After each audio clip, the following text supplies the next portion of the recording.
My daughter smiled across the marble table at the bridal boutique and told the consultant, "My mother wants me to have the wedding of my dreams." Then she slid a card across the counter. It was mine. Not a card I had given her.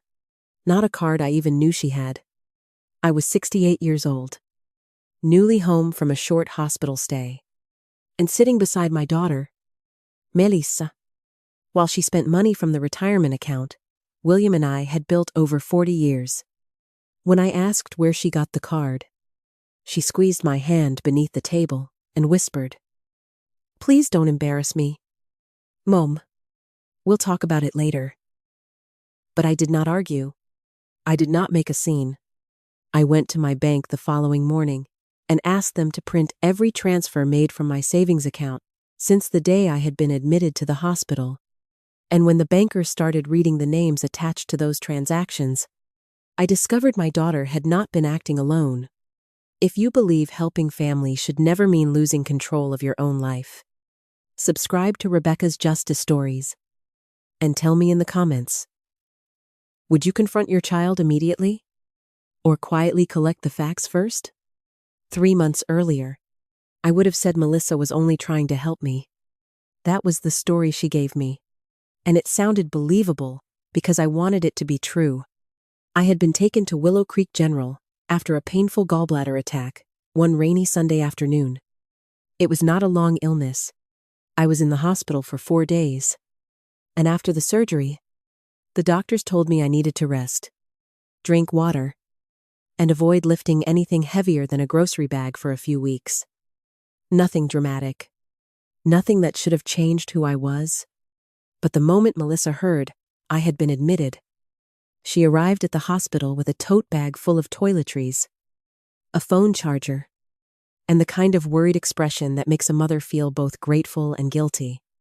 Melissa was 39. She was my youngest child and my only daughter.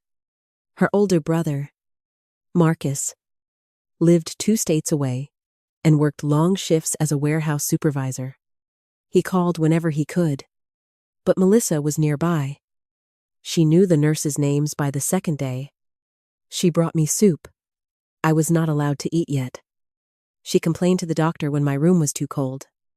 "Mom doesn't like being cold," she told him. "She'll say she's fine, but she doesn't." I remember smiling at that. It felt good to be known. After William died, I had learned that loneliness does not always announce itself with tears. Sometimes it comes in smaller ways. You notice you have no one to call when the smoke detector chirps. You realize nobody else knows you keep the cinnamon in the freezer. You come home from a doctor's appointment and wish there were someone in the kitchen asking how it went. Melissa had been busy planning her wedding then. She and her fiancé, Trent, had been together for almost 3 years, and they had set their date for late September at a restored estate outside Columbus. She had shown me pictures of the place on her phone. White columns, rolling lawns, string lights, a glass-roofed reception hall. It was beautiful and expensive. At first, Melissa had talked about keeping the wedding simple. "We want something elegant, not ridiculous," she said one night over dinner. I had nodded and told her that elegance had nothing to do with price. William and I had been married in the fellowship hall of a small church with a borrowed lace tablecloth, a sheet cake, and a band made up of 2 cousins and a man who played the accordion badly. I wore a cream-colored dress my mother had altered herself. We were happy. That was all I remembered.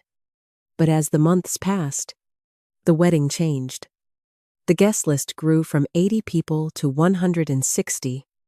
The reception hall became a full weekend rental. The florist became a design team. There was talk of a live violinist for the ceremony, a champagne wall for the reception, and a custom dessert table, because Melissa said a regular cake wouldn't photograph well. Every time I raised an eyebrow, she would laugh. "Mom, things cost more now." And she was right. Things did cost more. But I had watched my daughter long enough to know the difference between wanting a beautiful day and becoming afraid of looking ordinary. Melissa worked as an office manager at a dental practice. Trent sold luxury cars. They were not poor, but they were not wealthy either. They had an apartment, one car payment, and a habit of ordering takeout whenever life got difficult. I worried about them. Still, I kept those worries mostly to myself. I had spent too many years learning that adult children do not hear concern when they are already ashamed. They hear criticism. And I never wanted Melissa to feel that I thought she was careless or incapable. That was my blind spot. I tried so hard not to judge her that I failed to notice when she began making choices that should have worried me. The first time she asked about my accounts was in the hospital. I was still groggy from pain medication when she sat beside my bed with my purse in her lap. "Mom," she said gently, "you need someone who can handle things while you're recovering." "I can pay my own bills?" "I know. But just for a few weeks." She held up my checkbook. "Your electric bill is due Thursday. Your property insurance draft comes out next week. And what if the pharmacy needs payment while you're resting?" I remember looking at her face. She seemed so earnest, so concerned. And I was tired. "Fine," I said. "You can help me with the bills until I'm back on my feet." She smiled and kissed my forehead. "Thank you. I'll make it easy." At home, a week later, she brought her laptop to my kitchen table. "We should put some things on automatic payment," she said. "That way you won't have to keep track of every due date." I had always paid my bills myself. William handled the mortgage and insurance when he was alive. And I handled the utilities, groceries, prescriptions, and savings transfers. After he passed, I learned how to do the rest. I was proud of that. It took time, but I had gotten comfortable sitting at the kitchen table with a cup of coffee, checking statements, writing down dates, and making sure everything balanced. But after surgery, I was still weak. My incision hurt when I leaned forward. The pain medicine made my head feel stuffed with cotton. Melissa knew all of that. "Just temporary," she said again. So I gave her my laptop password. I gave her permission to call the utility companies. And, because the bank's online system required it for some bill pay options, I added her as a limited authorized helper on my checking account. Not my retirement savings. Not my investment account. Not the account William and I had spent decades building. That account was different. Every month, a portion of my pension and Social Security went into it. William's life insurance settlement had gone into it. 2. It was not a fortune, but it was enough to protect me. Enough for emergencies. Enough if the roof needed replacing. Enough if I ever needed care and wanted a choice in where and how I lived. I had always called it my quiet money. Not because I hid it from my family, because it gave me peace. Melissa knew the account existed. She had helped me sort some papers after William's funeral, and she had seen the statements. But she had never had permission to access it. At least, that was what I believed. For the first month after I came home, everything seemed normal. Melissa paid the electric bill. She scheduled a grocery delivery once when I was too tired to drive. She called to remind me about a follow-up appointment. She even brought me a small pot of yellow mums for the porch. "You need something cheerful out here," she said. I thanked her. I told my friends at church how lucky I was to have a daughter nearby. Then the wedding invitations arrived. They were thick, cream-colored, and tied with a pale gold ribbon. Melissa brought one over on a Sunday afternoon, holding it like it was a piece of art. "Isn't it gorgeous?" she asked. "It's lovely." The stationery alone was a little more than we planned. I looked at her. "How much more?" She laughed too quickly. "Mom, don't start. I'm only asking. It's handled." That phrase stayed with me. It's handled. A few weeks later, she told me they had upgraded the reception menu. Then she mentioned a videographer from Chicago. Then she mentioned that Trent's parents had not contributed as much as expected because his father had some business tied up. Each time, I asked whether she and Trent were comfortable with the cost. Each time, Melissa told me not to worry. "You taught me how to figure things out," she said once. But I had not taught her to hide things. The first sign that something was wrong came from a birthday card. My friend Carol and I had been meeting for lunch every Thursday for nearly 15 years. On the Thursday, after Melissa's bridal shower, Carol handed me a card across the table at the diner. "I hope you don't mind," she said. "Your daughter mentioned your surgery, and I thought a little extra spending money might help." Inside was a check for $200. I laughed. "Carol, I'm fine." "I know, but you were in the hospital." Then she frowned. "Melissa said you were worried about your savings." I looked at her. What did she say? Carol stirred her coffee slowly. "She said your medical bills had been more than you expected. She said you were trying not to make a fuss." For a moment, I could not hear the sound of the diner anymore. Melissa had told my friend I was struggling financially. Not only that, she had made it sound as though I had confided in her. I thanked Carol, but I did not cash the check. I placed it in my purse and drove home with a heaviness in my chest that I could not explain away. At home, I opened the drawer where I kept my account statements. The envelope from my retirement account had not arrived yet that month. That was unusual, but not impossible. Mail came late sometimes. I told myself I would check online. Then I remembered that Melissa had changed the password to my laptop browser after setting up automatic payments. "It'll be more secure," she had said. I went to log in and realized I could not remember the new password. I called Melissa.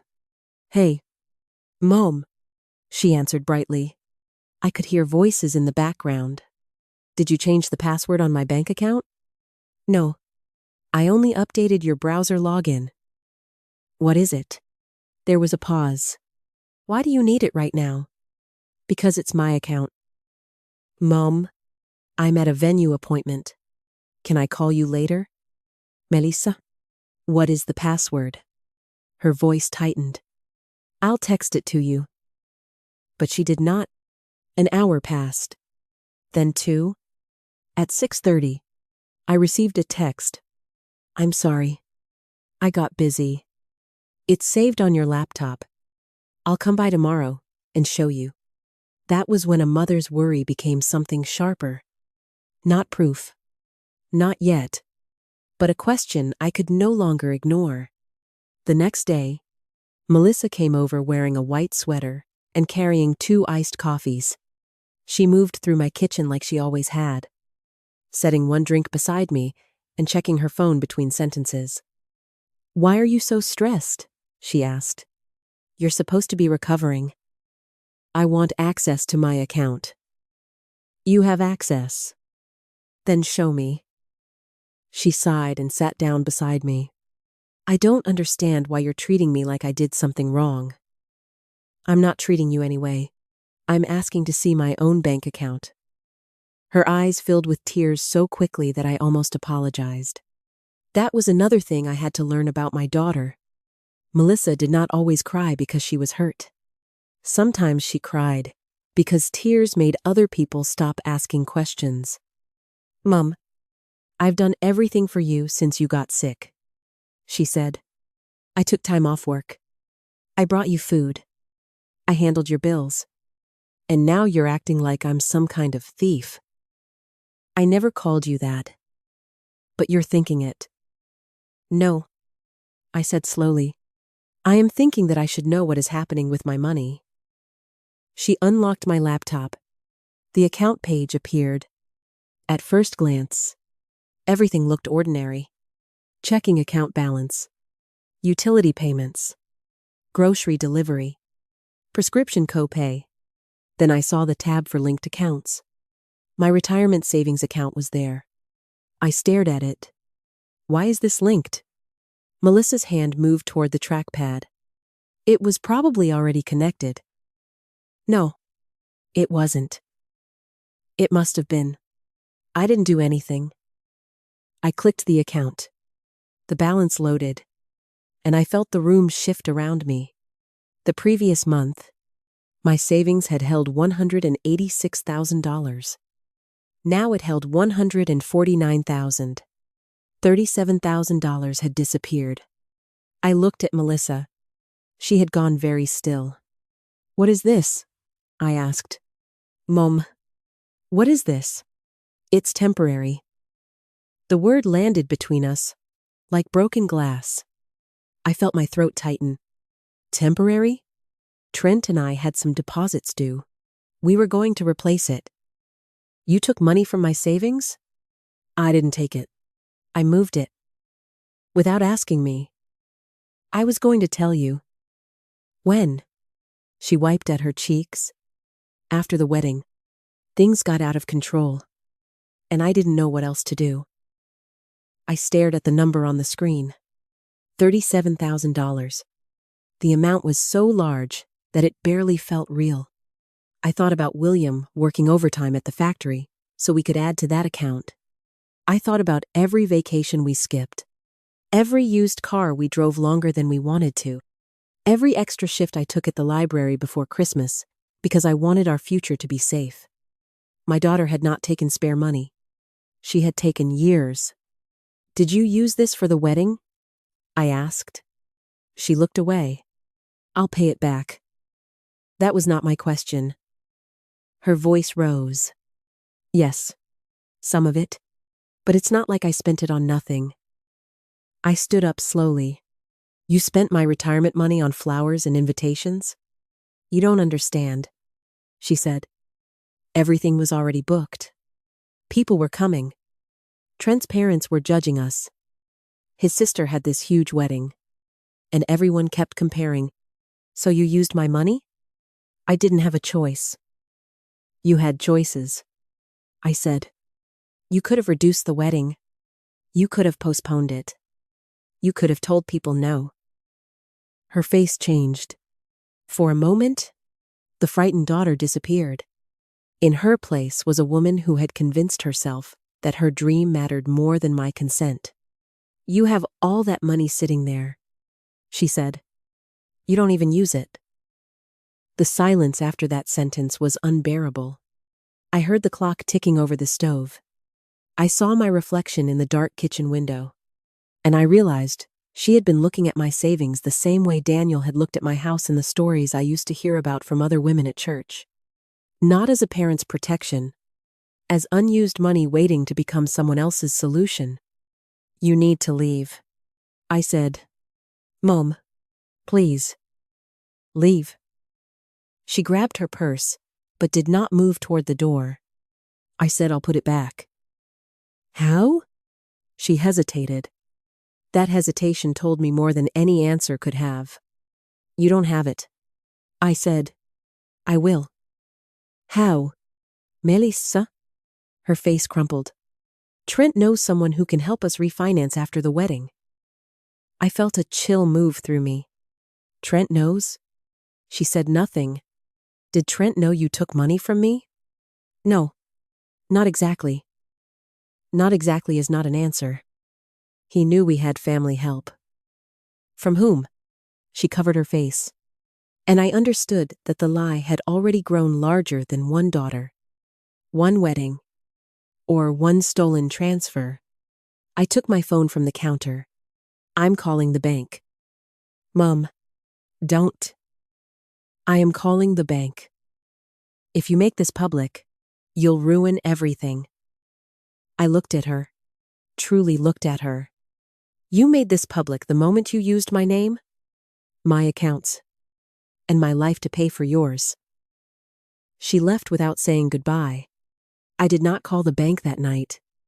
Not because I had changed my mind.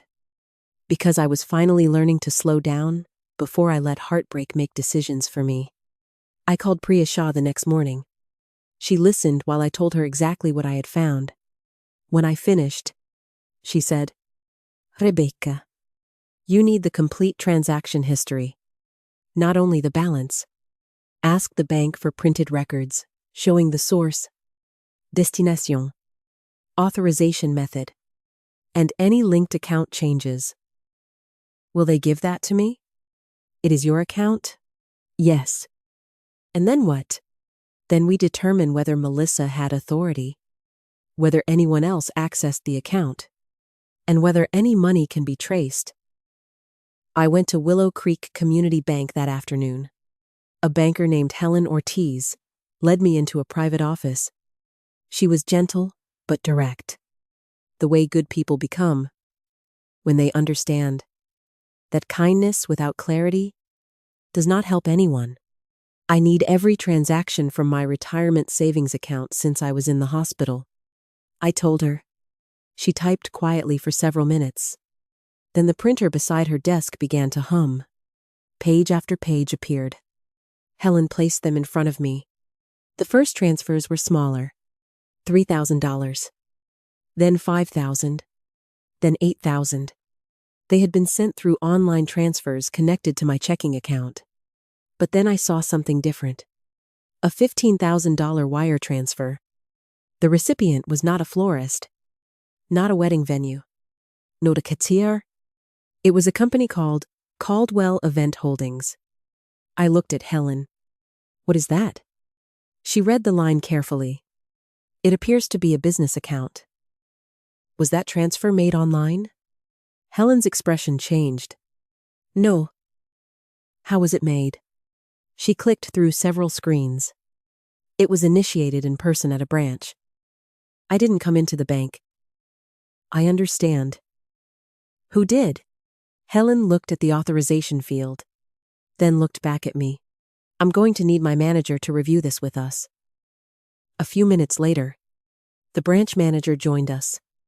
His name was Dennis Wu, and he carried another file with him.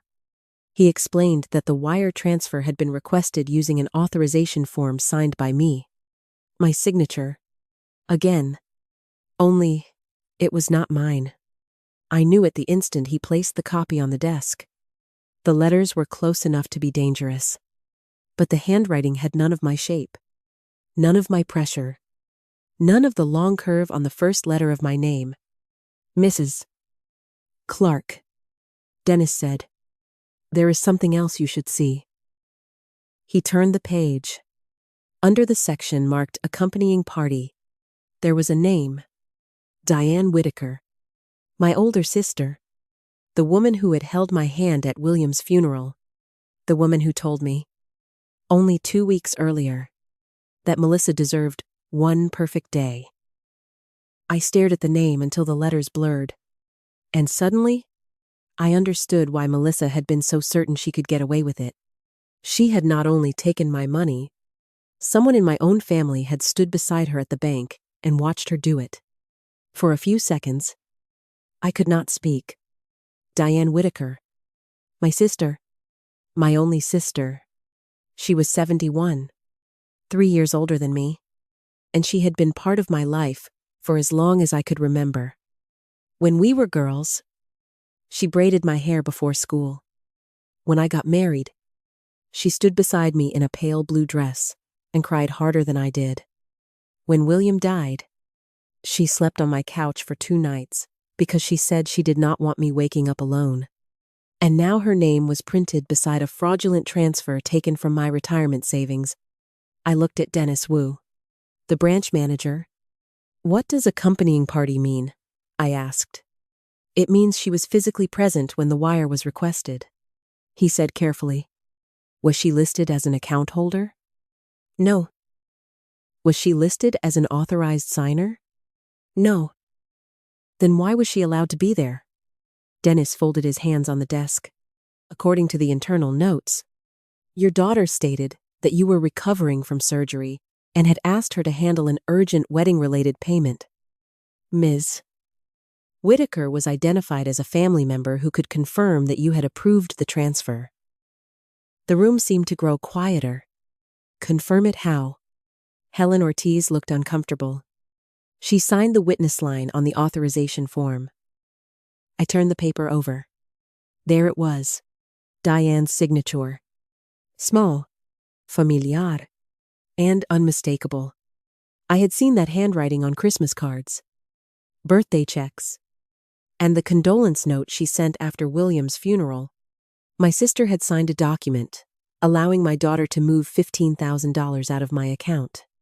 And she had done it without calling me once. Did anyone from the bank speak with me? I asked. Dennis shook his head. The paperwork indicates your daughter said you were resting and did not want to be disturbed. A strange numbness moved through me. Melissa had not merely used a password. She had created a story about me. A story in which I was too weak, too tired, too confused to make my own choices. And Diane had helped make that story sound believable. Mrs. Clark, Dennis said gently, we have placed a temporary hold on additional outgoing transfers from the savings account while we conduct a review. You will still have access to your funds, but no one else will be able to move money without your direct verification. I nodded. Good.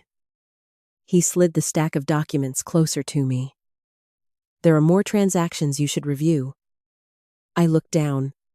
The list was longer than I had expected. The first withdrawals were connected to online bill pay transfers. Some went to businesses I recognized from Melissa's wedding conversations. The estate venue, the floral design company, a photography studio in Columbus, a catering deposit, a dress boutique. Each line felt like a small betrayal with a price attached to it. $3,000 for flowers, $4,800 for photography, $6,000 for the venue's remaining balance, $2,000 for invitations, signage, and guest experience materials. Guest experience materials. I almost laughed. My quiet money was being spent on things people would look at for a few hours and forget by the next morning. But the $15,000 wire to Caldwell Event Holdings still bothered me most. What is this company? I asked. Dennis opened another screen. It is registered as an event services business. According to the payment note, the funds were for a final venue and production package. Production package? Helen looked at the paper in front of her. There is also a note attached by the requester. It says, includes lighting, lounge rental, champagne display, and upgraded catering service. I closed my eyes. I pictured Melissa standing in my kitchen, crying about how I was treating her like a thief. Then I pictured a champagne wall, decorated with flowers paid for by money. William and I had saved for medical care, home repairs, and the years when I might need help. The pain was sharp. But beneath it, something else began to grow. Clarity. I had spent much of my life trying to soften difficult truths before I spoke them. I was the person who lowered her voice when someone else became defensive. The person who said, maybe there's been a misunderstanding, even when there had not. But there was no misunderstanding here. My daughter had taken money without permission. My sister had witnessed it. And someone at the bank had accepted a false story because it sounded plausible enough to go unchallenged. I asked Dennis for copies of everything. Every transfer. Every authorization form. Every internal note. Every account change. He printed them all. The stack was almost an inch thick by the time he placed it in a large envelope. Before I left, he looked at me with genuine regret. Mrs. Clark, I am sorry this happened. Are you saying the bank did something wrong? I am saying we are reviewing whether our procedures were followed correctly. We are also reviewing whether the signatures and statements provided to us were valid. Will you call the police? That decision is yours. But because you are disputing the authorization, our fraud department may be required to refer the matter for further review. I looked at the envelope in my hands. I want to speak with my attorney first. That is wise, he said. Outside the bank, the April sky had turned gray. I sat in my car for nearly 10 minutes before starting the engine. I did not drive home right away. I drove to the small park near the library where I had worked most of my adult life. There was a bench under a row of old oak trees. William and I used to bring sandwiches there after we had appointments downtown. In the fall, he would complain about the squirrels acting like they owned the place. I sat alone on that bench with the bank envelope in my lap. I wanted to call Diane. I wanted to call Melissa. I wanted to demand explanations before my courage faded. But I remembered what Priya had told me after Daniel tried to sell my house. Do not respond emotionally. Follow the records. So I went home, made tea, and called Priya. She came over that evening. We spread the documents across my dining room table while the rain tapped softly against the windows. Priya read every line with a yellow legal pad beside her.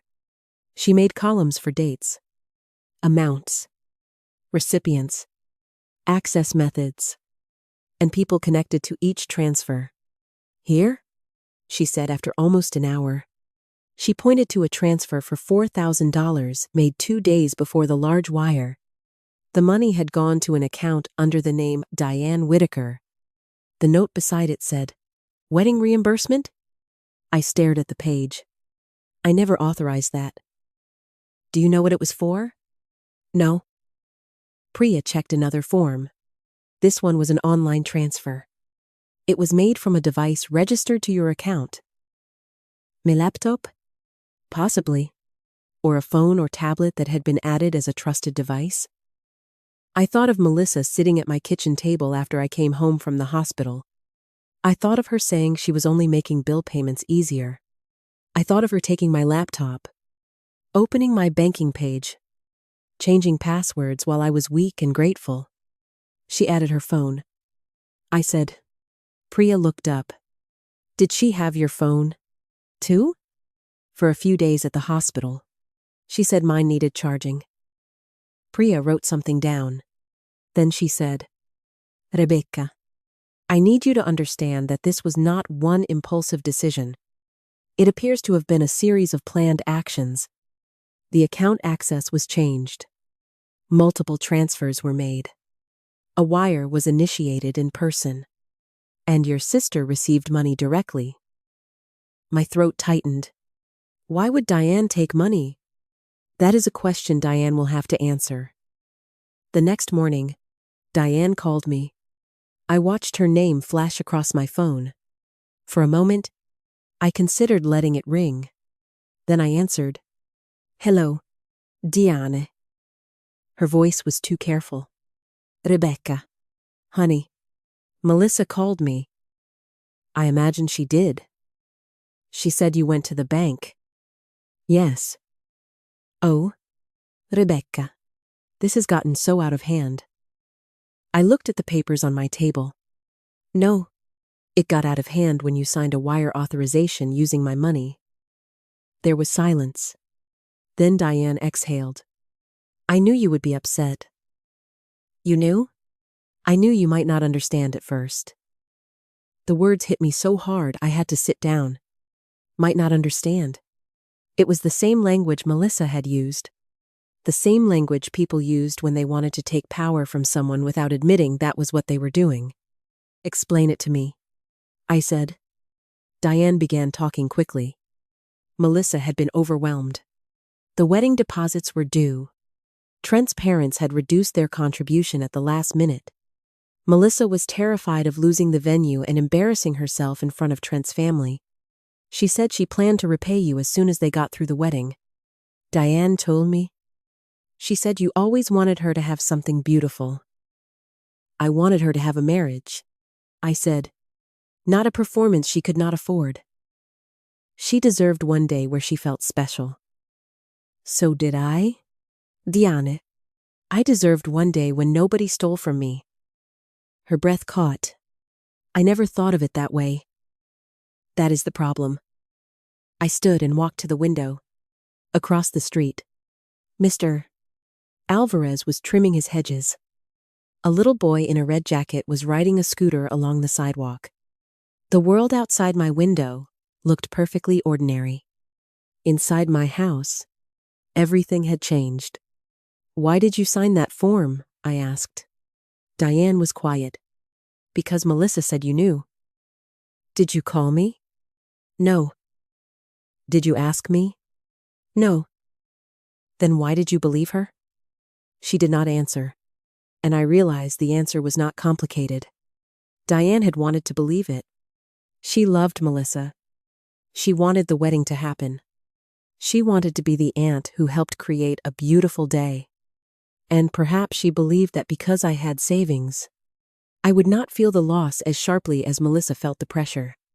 People can convince themselves of almost anything when someone else is paying the price.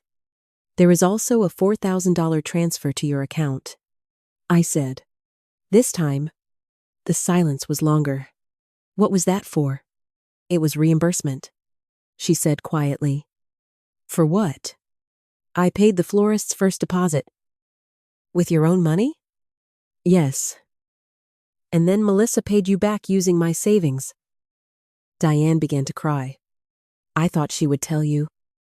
"No. You thought she would get away with it." "That isn't fair." "No," I said. "What isn't fair is that I had to sit in a bank office and learn that my sister knew my daughter was using my retirement money." She begged me not to involve the police. She said Melissa was ashamed. She said the wedding was only 6 weeks away. She said one mistake should not destroy a family. But I had learned something during the months after William died. A family is not destroyed when the truth is spoken. A family is endangered when the truth is buried to protect the person causing the harm. "I am not making a decision today," I told Diane. "But neither you nor Melissa will contact me about this except through Priya for now." "Rebecca, I need space." Then I ended the call. That afternoon, Melissa arrived at my house anyway. I saw her car pull into the driveway. She sat behind the wheel for nearly 5 minutes before coming to the door. I did not open it. She knocked once, then twice. "Mom, please." I stood on the other side of the door with my hand resting against the wood. "Melissa." I told Diane that all communication needs to go through Priya. "I just want to explain." "You had your chance to explain." "I didn't know Diane would tell you." That sentence stopped me. I opened the door only enough to look at her. "What did you say?" Her eyes widened. "I mean, I didn't know you would find out so soon." "No. You said you didn't know Diane would tell me." Melissa looked toward the driveway, then back at me. "She was supposed to help me talk to you after the wedding." The words felt almost unreal. After the wedding? We were going to sit down with you and make a plan. "Un plan?" "To pay you back?" "With what money?" "Transcommission. Maybe a loan." "We were figuring it out." "You were figuring out how to tell me after you had already spent it." She covered her face with both hands. "I was scared you'd say no." "Yes," I said. "I would have." Her shoulders shook. "I know." That was the first honest thing she had said. I wanted to hold her. I wanted to tell her that we could find a way through it together. But I had held her through too many things without requiring her to face what she had done. So I stood still. "You need to go home," I said. "Mom." "Are you going to cancel my wedding?" "No." "Melissa, your choices may change your wedding. That is not the same thing." She looked at me with anger then. "You would really let me lose everything over money?" I felt something inside me settle. Not harden. Settle. "This is not over money," I said. "This is over consent. This is over trust. This is over the fact that you saw me week after surgery and decided my savings belonged to you." She stared at me. Then she turned and walked back to her car. I watched until she drove away. That evening, Priya called with new information from the bank. The fraud department had completed an initial review of the account changes. Melissa had added her own phone as a trusted device the day after I was admitted to the hospital. She had used a code sent to my phone while she was holding it for me. Then she had changed my online notification settings. The bank alerts for large transfers had not disappeared. They had been redirected to Melissa's email address. I sat down at the kitchen table. Every time I thought the betrayal had reached its limit, another layer appeared beneath it. She planned this. I said, "Yes." Priya replied carefully. The records suggest that access was established before the transfers began. Can the bank get the money back? Some of it may be recoverable. We need to determine what remains with the vendors and whether any services were paid for but not yet delivered. What about the wedding? That is a conversation Melissa and Trent will need to have with those vendors. I looked at William's photograph on the sideboard. He had always been the one who told me I was stronger than I believed. Not louder, not tougher, stronger. There is one more thing, Priya said. What? The bank's internal notes mention an appointment the day before the wire transfer. The appointment was scheduled by someone listed as Family Financial Advisor. Who? Priya paused. Then she read the name. Marcus Clark. For a moment, I could not breathe. My son lived 2 states away.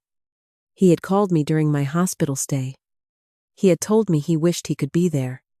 He had even sent flowers with a card that said, "Take it easy, Mom. Let Melissa help you." I had read that card 3 times because it made me feel loved. Now I wondered whether he knew more than he had ever said. And for the first time, I was no longer asking whether Melissa had betrayed me. I was asking how many members of my family had decided I would never find out. I did not call Marcus that night. I wanted to. I wanted to hear his voice and ask the question that had been pressing against my chest since Priya read his name from the banknotes. What did you know? But I had learned the hard way that people often answered a frightened question with the first lie that protected them. So I waited until the next morning.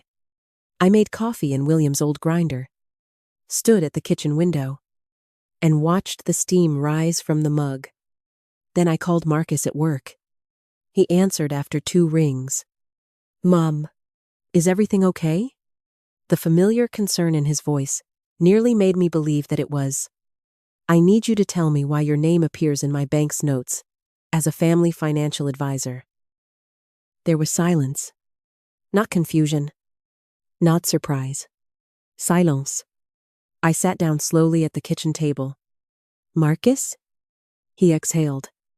"Melissa called me when you were in the hospital." My grip tightened around the phone. "What did she say?" "She said you wanted her to help with your accounts for a while.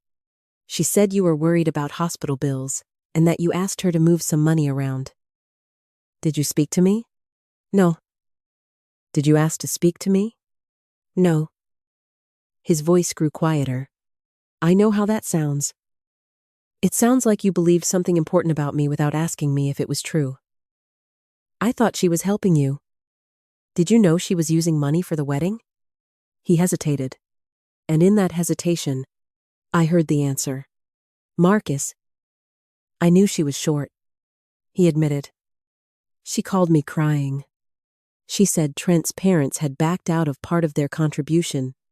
She said deposits were due, and she was scared the whole thing would fall apart." "Did she tell you she was taking my money? She said you had offered to help?" "I had not." "I know that now." "No," I said. "You knew enough then to feel uneasy?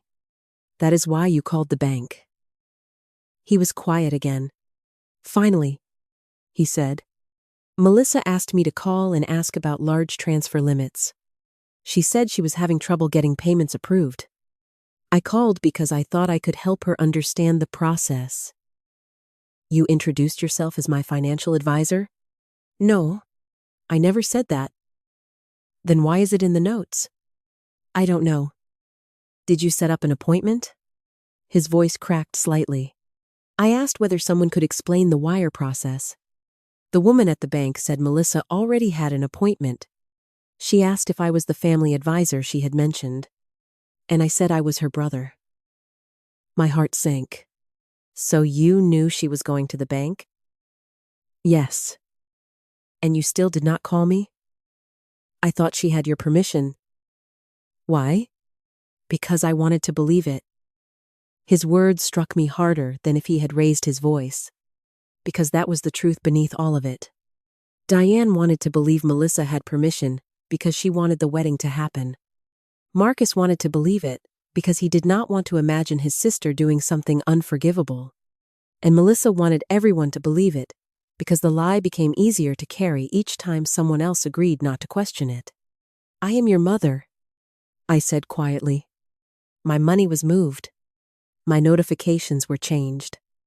My signature was copied. And you knew enough to call a bank about how to transfer large amounts from my savings? I'm sorry. I am not asking for an apology today. What are you asking for? The truth. All of it. And I need you to tell Priya exactly what you knew. Exactly when you knew it. And exactly what Melissa asked you to do? Mom, if I do that, you will be honest. It could hurt Melissa. It already hurt Melissa, I said. She hurt herself when she chose this. The truth is not the person hurting her. Marcus began to cry softly. I loved my son. I loved him even in that moment. But love did not make me change my answer. I will send Priya your number. I told him, you can speak with her today. Or she can speak with you after the bank asks. That choice is yours. Then I ended the call. By the end of that week, the picture had become clearer. Not all at once. Not cleanly. Truth rarely arrives that way when family has spent months stepping around it. The bank's fraud department reviewed the account activity, the altered notification settings, the forged wire authorization, the login history, and the security footage from the branch. Melissa had used my phone while I was in the hospital to approve her own device as a trusted login. She had changed the recovery email to an address she controlled. She had transferred smaller amounts first, hoping they would blend in with bills and ordinary expenses. Then, when the wedding costs became larger than she expected, she had involved Diane. Diane had gone with her to the bank, signed the witness line, and repeated Melissa's story that I was recovering from surgery and had asked them to handle an urgent payment. Marcus had not signed anything. He had not received any money, but he admitted he knew Melissa was trying to access a large amount from my savings before the wedding. He said he had questioned her once, but she told him I was happy to help and would be upset if he made it into a problem. He chose not to ask me. That was his failure. And when you are part of a family, silence can become its own kind of participation. Priya explained that the bank's review would take time. The funds had not all gone to one place, and not every vendor could simply return money that had already been used to reserve services or purchase supplies. But several payments had not yet been earned. The photographer returned the unused portion of her deposit. The florist returned most of the money after Melissa canceled the elaborate installation she had planned for the reception hall. The estate venue kept part of its non-refundable deposit, but agreed to credit the rest toward a smaller event. Caldwell Event Holdings returned nearly $9,000. After the bank sent notice, disputing the wire, the company had provided rentals, lighting, and catering upgrades, but the services had not yet been delivered. Every return went directly back into my savings account. It was not all the money, not yet, but it was a beginning. The bank also acknowledged that the branch should have required direct confirmation from me before processing a wire from my retirement savings under those circumstances. They could not reverse every completed payment immediately, but they opened a formal claim and began reviewing the financial loss connected to the unauthorized transfer. I did not celebrate when I heard that. I had once believed justice would feel like joy. Sometimes it does. But sometimes justice feels like sitting at your own dining room table, signing forms that prove the people you trusted were willing to use your weakness as an opening. A week later, Priya arranged a meeting. Melissa asked for it. She wanted to speak to me in person, Priya told me I did not have to go. You do not owe her a meeting because she is sorry, she said. I know, I replied. But I went. Not to make Melissa feel better. Not to give her forgiveness before she had earned it. I went because I wanted to see whether my daughter could finally sit in front of the truth without trying to make someone else carry it for her. We met in a small conference room at Priya's office. Melissa sat at one end of the table. Her wedding binder was beside her chair. Closed. She looked exhausted. Her hair was pulled back. And she wore no makeup. For the first time in months, she did not look like someone planning a perfect day. She looked like someone who had finally run out of places to hide. Diana sat beside her. Marcus joined by video call from his apartment after his shift ended. Priya sat next to me. No one spoke for a long time. Then Melissa looked at me. I'm sorry, she said. The words were quiet. Not dramatic. Not angry. Just small. I waited. She swallowed. I stole from you? I used your account because I was afraid to tell Trent that we couldn't afford the wedding. I was afraid to tell his family that I wasn't able to keep up with what they expected. And I was ashamed that I had already promised things I couldn't pay for. I looked at her. Why didn't you come to me? Because I knew you would say no. Yes. I know. Then why did you think you could take it anyway? Her eyes filled with tears. Because I kept telling myself it was temporary. I kept telling myself you had enough. I kept telling myself I would put it back before you noticed. And when you changed my notifications? She lowered her head. I knew it was wrong. And when you copied my signature? Her shoulders shook. I knew it was wrong. And when you let Aunt Diane stand beside you at the bank and say I approved it? I knew it was wrong. The room went silent. It was painful to hear, but I needed her to say it. Not because I wanted to punish her, because accountability has to begin with naming what actually happened. Diane reached for my hand, but I moved mine away before she could touch it. She looked hurt. I was sorry for that, but I was not sorry enough to pretend we were already healed. I should have called you, Diane said. I should have known better. You should have asked me, I said. I thought I was helping Melissa. You were helping her deceive me. She began to cry. I know. Marcus spoke from the screen. Mum, I'm sorry. Too. I should have called you. I should have asked. Yes, I said. You should have. He nodded. I was trying to avoid conflict. And that left me alone with the consequences. He closed his eyes. Yes. Priya then explained the next steps. Melissa would provide a complete list of every vendor, every payment, every account, and every person who had received money from my savings. She would cooperate with the bank's investigation. She would sign an agreement acknowledging that the transfers were not authorized. Diane would repay the $4,000 she received from my account within 30 days. Melissa would use the money she had set aside from her own savings, sell the unused wedding items she had purchased, and work with vendors to recover anything refundable. The rest would be treated as a debt owed to me. Not a vague promise. Not a family understanding. A written repayment plan reviewed by Priya.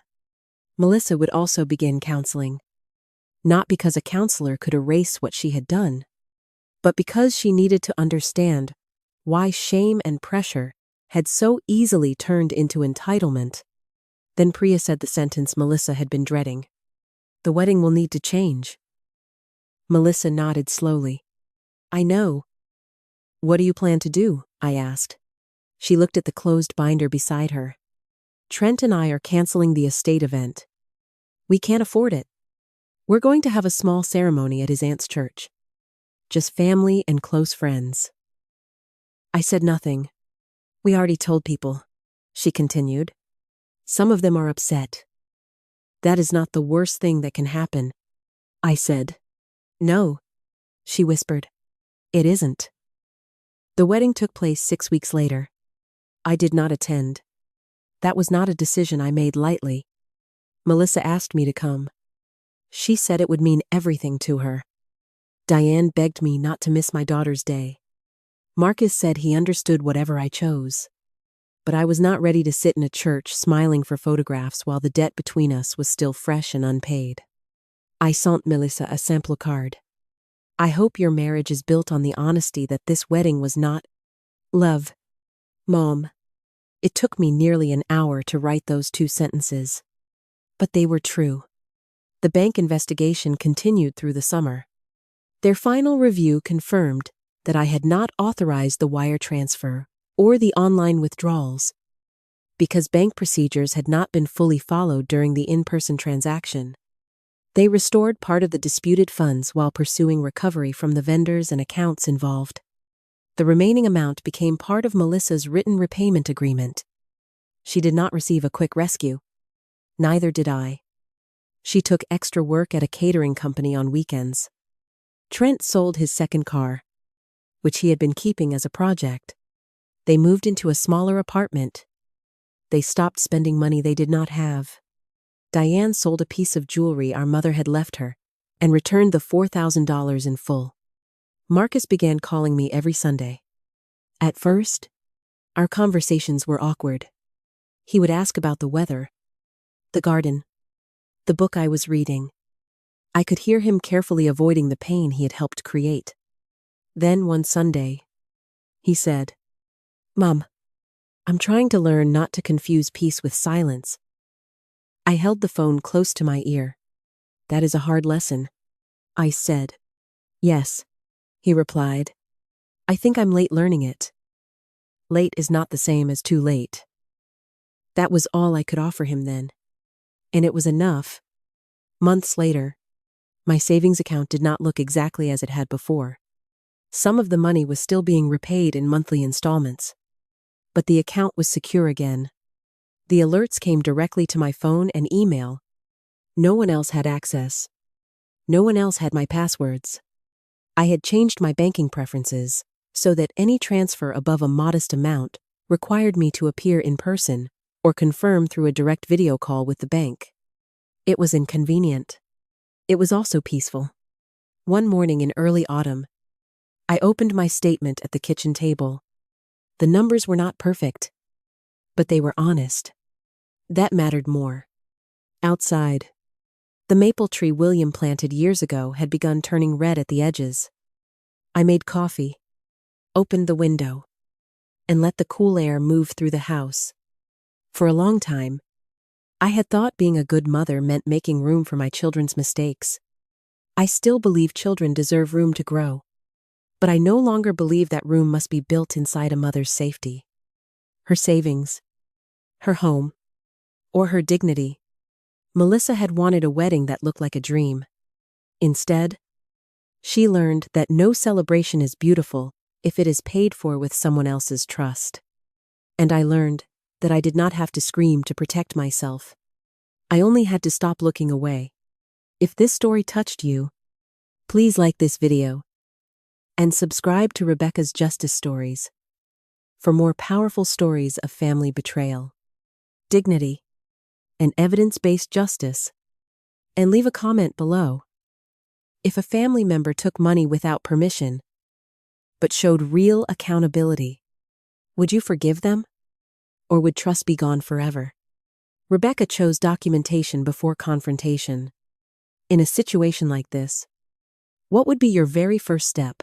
Calling the bank, calling a lawyer, or confronting the person who took the money?